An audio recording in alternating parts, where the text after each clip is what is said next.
त्योहार आने वाला था। जया और उसकी सास तैयारियों में लगे हुए थे। एक दिन जब वो बाजार से लौट रही थी तो उनकी पड़ोसन कमलेश उन्हें मिल गई। अरे मालती जी, पता चला हमारी कॉलोनी में प्रतियोगिता का आयोजन हो रहा है। प्रतियोगिता? कैसी प्रतियोगिता? दिवाली की मिठाई प्रतियोगिता। अच्छा, ये तो बहुत बढ़िया बात है। वाह, फिर तो इनाम भी अच्छा होगा। हाँ, जीतने वाली प्रतियोगी को 5 डबल बेडशीट और 1 डिनर सेट और शायद एक माइक्रोवेव मिलेगा। मम्मी जी, हमारा माइक्रोवेव कितना पुराना हो गया है। मैं सोच रही थी इस दिवाली नया ले लें। अगर ये प्रतियोगिता हम जीत जाएं तो ये सब सामान हमारे होंगे। हाँ, ये तो बहुत बढ़िया बात कही बहू। हम ये प्रतियोगिता जीत ही गए समझो।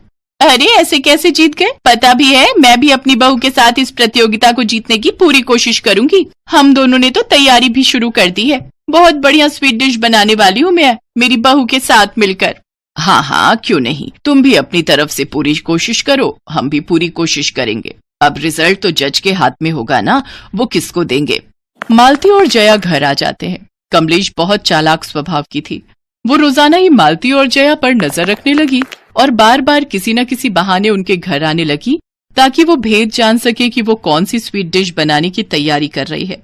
अरे क्या कर रही हो मालती? मैंने सोचा पूछूं प्रतियोगिता की क्या तैयारी चल रही है।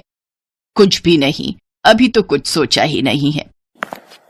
मम्मी जी, ये स्वीट डिश के लिए चॉकलेट्स ले आई थी। अच्छा, तो चॉकलेट का कुछ बनाने वाली हो? अरे अब तुमने देख ही लिया है तो क्या ही बोलूं, पर इसके आगे मैं कुछ नहीं बताऊंगी। हाँ हाँ, तो मैं कौन सा पूछ रही हूँ। अच्छा, मैं चलती हूँ। कमलेश घर जाती है और जाकर अपनी बहू को सारी बात बताती है। कमलेश की बहू को खाना बनाने में इतनी रुचि नहीं थी। वो तो इस प्रतियोगिता को लेकर थोड़ी ढीली थी। अरे सपना बहू, तुम जल्दी से सोचो कि इस चॉकलेट से हम क्या स्वीट डिश बना सकते हैं। हमें इस प्रतियोगिता को जरूर जीतना है। मुझे तो लगता है मालती और उसकी बहू जया बहुत ही दमदार तैयारी कर रही हैं। हमें उनसे ज्यादा मेहनत करनी है। माँ जी, अभी तो बिल्कुल दिमाग नहीं चल रहा है। मैं तो अभी दिवाली की सेल लगी हुई है, आज रात 12 बजे ऑफ हो जाएगी। उससे पहले शॉपिंग कर लूं, उसके बाद ही इस ओर ध्यान लगाऊंगी। वैसे भी प्रतियोगिता को भी 2 दिन है, हमारे पास बहुत टाइम है। आप चिंता मत करो, ये प्रतियोगिता हम जीत जाएंगे। कमलेश की बहू सपना अपने फोन में दिवाली की सेल देखती रही और शॉपिंग करती रही।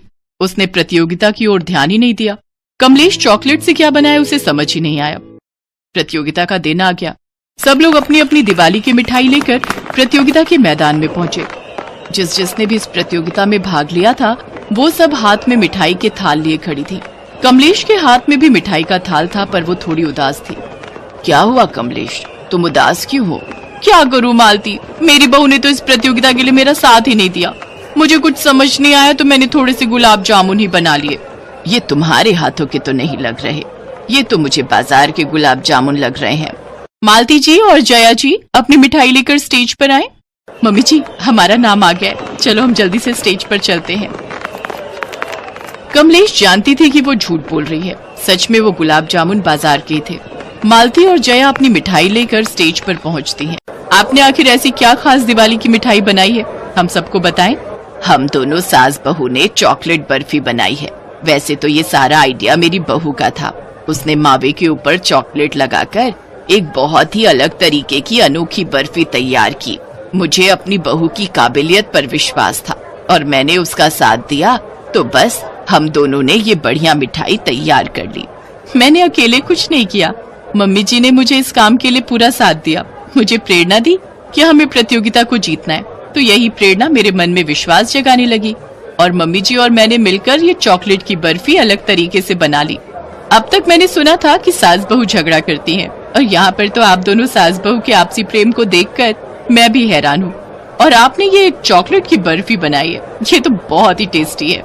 देखा बहू, मालती और उसकी बहू जया में कितना प्यार है। मैं भी तुम्हारे अपने रिश्ते में ऐसे ही प्यार तो ढूंढती रहती हूँ, पर तुम हो कि मेरी बातों की तरफ कभी ध्यान ही नहीं देती हो। प्रतियोगिता के रिजल्ट निकल चुके हैं। मालती जी और जया जी दोनों की मिठाई बहुत अलग किस्म की थी, इसलिए पहला पुरस्कार मालती जी और जया जी दोनों सास बहू को जाता है। सब लोग मालती और जया के लिए तालियां बजाने लगते हैं। मालती और जया खुशी खुशी घर जाती हैं। कमलेश जानती थी कि आज मालती और जया के आपसी प्रेम के कारण ही उन्होंने इस प्रतियोगिता में जीत हासिल की थी। मालती और जया बहुत खुश थीं। उन्होंने एक नहीं 3-3 इनाम जीत लिए थे।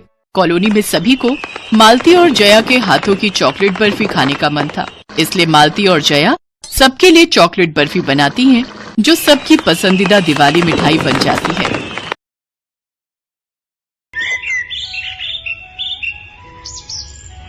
नूरपुर गांव में रहने वाली सीमा और अंकु 2 भाई बहन थे। वो बचपन से ही अनाथ थे। उनके माता पिता का देहांत कई साल पहले हो गया था। वो दोनों कूड़ा बिनने का काम करते थे। दीदी, बहुत दिन हो गए, कुछ अच्छा नहीं खाया, आज कुछ अच्छा सा खिला दो। बस इतनी सी बात, चलो मैं खिलाती हूँ। दोनों कल्लू हलवाई की दुकान पर गए और एक एक समोसा खाया।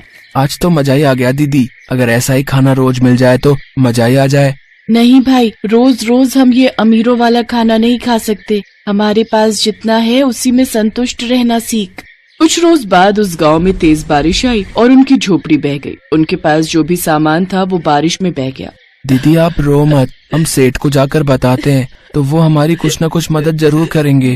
वो खड़ूस कहीं का सेठ, वो तो एक नंबर का लालची है। भला वो हमारी क्या मदद करेगा। चलो तो दीदी एक बार हम उनको अपनी परेशानी बताते हैं। उनका सेठ बड़ा ही खड़ूस था। वो हमेशा उनको कबाड़ के बेहद ही कम पैसे देता था। कुछ देर बाद वो दोनों सेठ के घर पहुँचे और सीमा ने मालिक से कहा, सेठ जी कुछ पैसे चाहिए, खाना खाना है। बारिश में हमारा घर और सब सामान बह गया। हम जल्दी कबाड़ा बिनकर आपके पैसे लौटा देंगे। तभी सेठ की पत्नी उर्मिला भी वहाँ आ जाती है। उर्मिला बहुत ही बुरे स्वभाव की थी। पैसे क्या पेड़ पर उगते हैं? सेठानी जी आप जो कहोगे मैं करूँगी। मेरा छोटा भाई है, इसे लेकर मैं कहाँ जाऊँगी। आपकी दुकान के बाहर जो टिन का छप्पर है उसके नीचे ही रह लेंगे। ठीक है रह लेना, लेकिन दुकान के बाहर क्यों? यहाँ हमारे तबेले में रह लेना, लेकिन उसके बदले में तुम्हें मेरे घर का सारा काम करना होगा। रहने के साथ 2 वक्त की रोटी भी दूंगी तुम दोनों को। बोलो मंजूर है? ठीक है मालकिन, मुझे मंजूर है। बारिश का मौसम था। दोनों भाई बहन तबेले में जो खाली जगह थी वहाँ बोरा बिछाकर सो जाते हैं और अगली सुबह घर का सारा कामकाज निपटाकर कूड़ा बिनने के लिए निकल जाते हैं। दीदी आज सेठानी के घर पकवान बनने की बहुत ही अच्छी खुशबू आ रही है। लगता है कचौड़ी बन रही है। आज तो मजा ही आ जाएगा कचौड़ी खा के।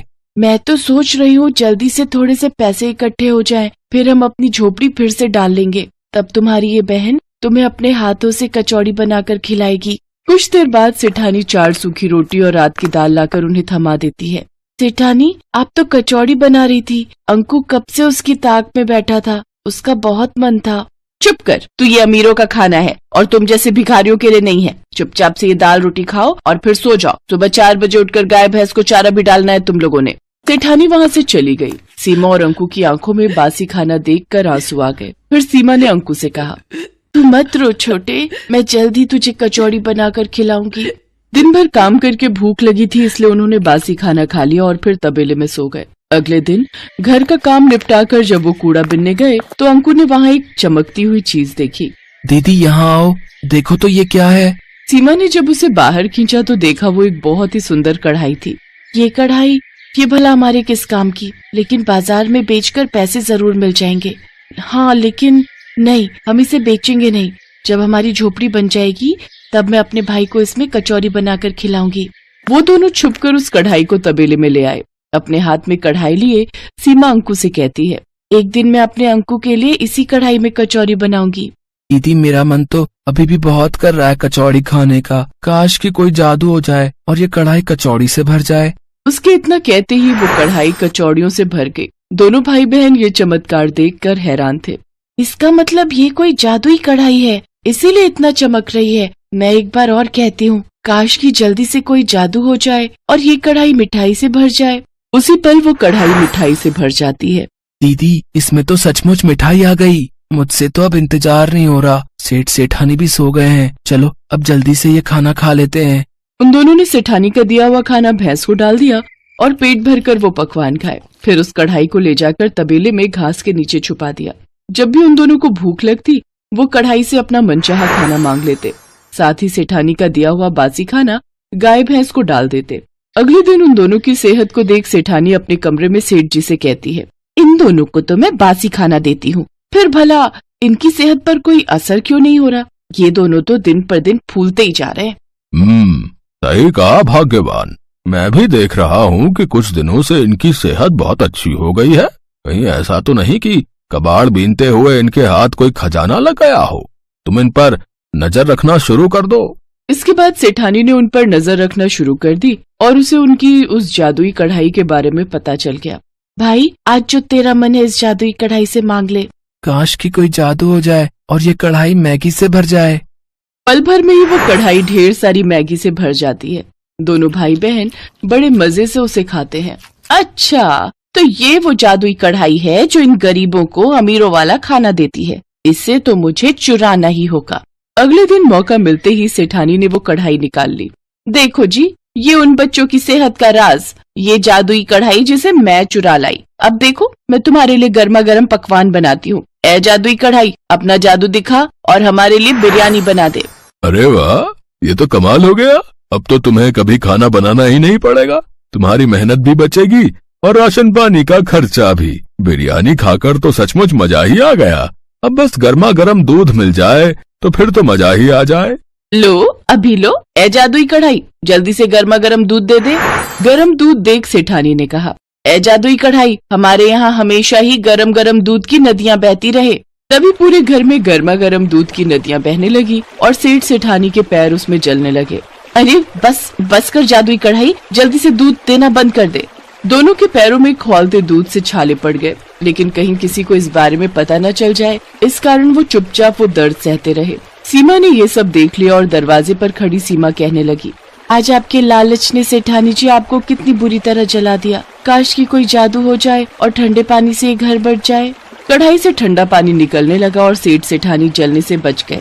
ए जादुई कढ़ाई, तू जहाँ से भी आई है वहीं वापस चली जा। सेठ सेठानी दोनों ने अपने किए की सीमा से माफी मांगी। वो जादुई कढ़ाई हमेशा हमेशा के लिए गायब हो गई। तुम नहीं होती तो आज हम जल ही जाते। तुमने हमारी जान बचाई है, इसलिए आज से तुम तबेले में नहीं, मेरे घर में मेरे बच्चे बनकर रहोगे। साथ ही अब मैं तुम्हें रोज अमीरों वाला खाना खिलाऊंगी। उस दिन के बाद से सेठ सेठानी दोनों बच्चों को अपने बच्चों की तरह प्यार करने लगे और उन्हें अच्छे स्कूल में पढ़ने के लिए डाल दिया।